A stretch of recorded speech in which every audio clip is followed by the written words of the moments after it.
Another day, another basketball stories na naman ang pagkukwentuhan natin. At ngayon nga ay pag-uusapan natin ang balitang pagpasok muli ni Jordan Clarkson sa NBA Finals at ang balitang magtatanggal na nga po ng player ngayon, ang Los Angeles Lakers. Hindi na nga po inaksaya pa ng New York Knicks ang pagkakataon na masweep ang Cleveland Cavaliers ngayong araw matapos nga po nila itong talunin at tambakan sa kanilang Game 4 sa score na 130-93. Kung saan kita nga po sa kanilang laro na sobra talaga nilang na-outplayed ang Cavs sa lahat ng aspeto ng kanilang laban, mapa-opensa man yan o depensa.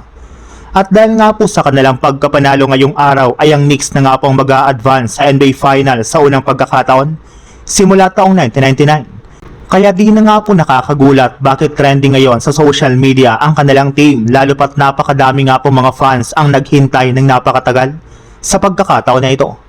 Majority naman nga po sa mga players ngayon ng Knicks ay first time na makakapasok sa NBA Finals. Maliban na lang kay Jordan Clarkson na pangalawang beses nang maglalaro sa NBA Finals simula nang unang makapasok siya dito taong 2018 nung naglalaro pa ito sa Cleveland Cavaliers.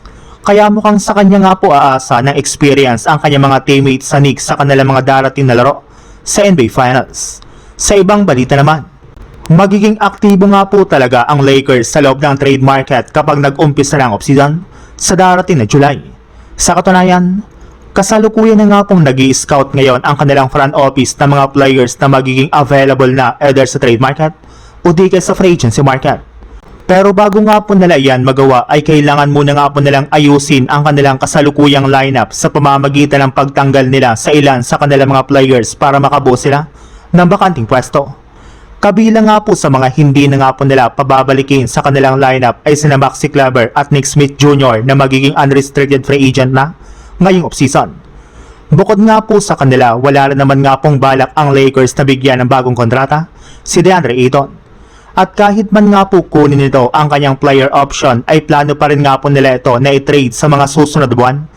Kagaya na lang ng balak nilang gawin sa iba nilang mga player na sina Dalton Knecht, Jake LaRavia at Jared Vanderbilt na gagawan nga po nila ng paraan para maalis lang sila sa lineup ngayon ng Los Angeles Lakers.